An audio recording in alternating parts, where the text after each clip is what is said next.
Hello and welcome ulit sa Ask Doc Dex. Ngayon, syempre, sasagot po ulit tayo ng mga katanungan ninyo either nasa comment section yan o nasa messages ko.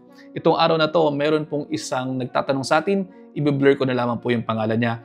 Ito yung sabi niya. Gandang tanghali po, Doc.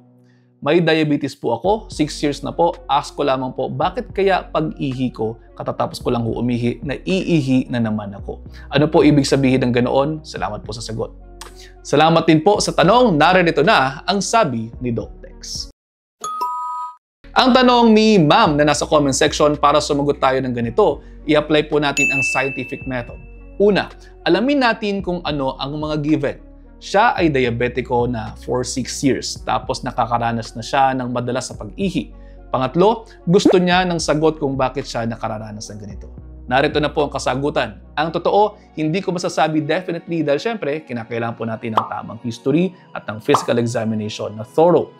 Pero theoretically speaking, kung may diabetes po ang pasyente, ito ay pwede pong magdulot ng sintomas tulad ng polyuria o yung ihi ng ihi. Ito ay dahil sa diabetes, tumataas po ang antas ng asukal sa dugo at syempre dahil mayroon po tayong working na bato, gusto po ng ating kidneys na i-filter out ang dugo para gawing ihi at nang mailabas sa sistema bilang waste product. Ngayon, kung hindi magiging controlled ang blood sugar, pwede talagang tataas yan. Talaga naman pong makakaranas ng madalas sa pag-ihi ang pasyente. Yung tipong katatapos mo lamang umihi, maya-maya iihi ka na naman. Pwede rin po naman na ang gamot na iniinom ninyo ay mayroong pampaihi na side effect o mismong effect din po iyon ang gamot na iniinom mo. For example, sa background ng diuretics, kung kayo po ay mayroon pang ibang mga sakit tulad halimbawa ng sakit sa puso at pwede po talagang umihi ng umihi o mapadalas ang inyong pag-ihi.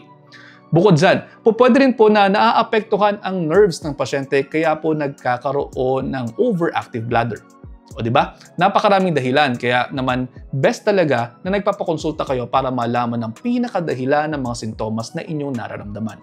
Maraming ibig sabihin ang mga sintomas na inyong nararamdaman. Ibabangga po natin yan sa sites na nauobserbahan ng inyong mga doktor at pati na rin po sa mga findings sa inyong laboratory workup at pati na rin sa history ng inyong pag-inom ng mga gamot. Baka kasi sa gamot lamang din naman po tayo nagkakaroon ng problema at kung ganoon man, i-adjust po natin yan. Kung diabetes naman po ang dahilan, kinakailangan controlled ang inyong mga blood sugar. Kasama sa mga tools natin ay ang inyong diet, ang exercise, at tamang pag-inom ng mga gamot. At paano? Hanggang dito na lamang muna. Sana po mayroon kayong natutunan. Till next time, ingat!